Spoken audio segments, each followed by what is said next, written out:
Pat Kreitlow is here, host of Mornings with Pat Kreitlow. We're going to talk about Senator Ron Johnson isn't happy, but I do want to mention this because there are hearings now underway. Attorney General Pam Bondi not answering questions in front of House members, and she's being asked about Jeffrey Epstein and essentially avoiding every single possible question about what evidence they have and what they're going to share and all those things.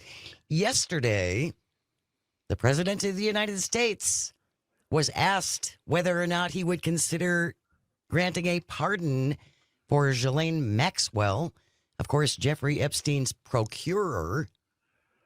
And he said, first of all, he said, who?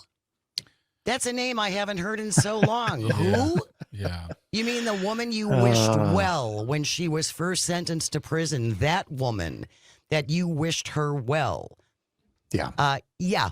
Now he says, I haven't heard that name in so long. I'd have to take a look at it. I'll speak to the DOJ.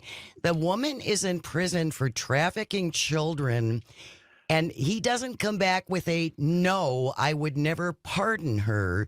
He comes back with, I don't know. I'll have to look at it. Comes back with the political version of how do I get out of this? I don't know. We might. He'll get back to you. Yeah, he'll think on it. Okay, right. Good to know.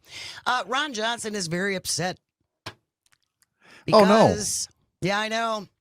Republicans say the FBI targeted Rojo's phone records as part of an investigation into January 6th, along with several other Republicans, including Chuck Grassley. Johnson says, this doesn't surprise me. It should shock every American. It's a blatant abuse of power, a blatant political persecution. There are tapes, videotapes of the fake electors, because that's what this is about. Trying to get these fake elector ballots to Mike Pence on January 6th, so he would essentially throw the election to Donald Trump.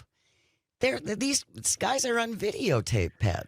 It will never not enrage me that we were this close, it appeared, toward actual consequences for people who tried to overthrow an American election. And all Ron Johnson did yesterday, along with these other Republican senators, was confirm how close we had all come for a country to heal and to have people who tried to undermine an election or undermine confidence in it, the way that Ron Johnson did with his dog and pony show hearings, in December of 2020, and who almost became a mule for fake ballots, if only that meddling Mike Pence had gone along with the whole scheme. Yeah, that rotten Mike Pence. So, I mean, Ron can clutch all the pearls he wants, but he's simply reminding us the depths to which he and others knew what Trump wanted to do and were willing to go along with whatever role he had decided for them to play. And they came awfully close to getting away with it. Yes. But even though they didn't get away with overturning it, they got away with, avoiding any consequences. And as a result, being able to, win again, get back in power and undo any cleanup that was done to try to restore faith in American democracy. So this story is just enraging on the notion that reminds us that we're still a long way from having justice done for what Donald Trump tried to do in 2020. Without a doubt.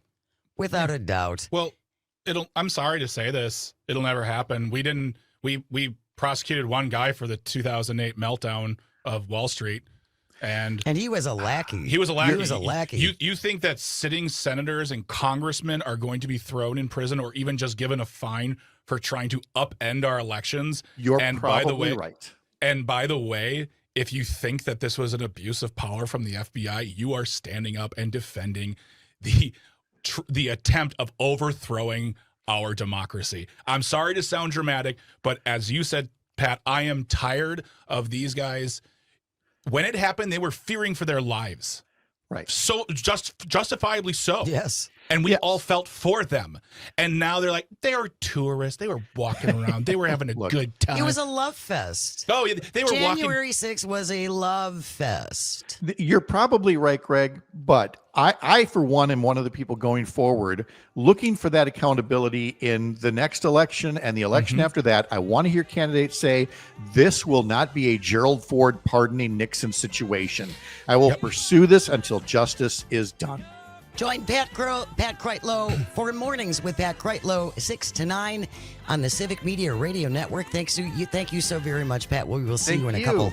All right. See ya. News coming up next, and when we return, we'll be joined by the fabulous farm babe Pam Bondi.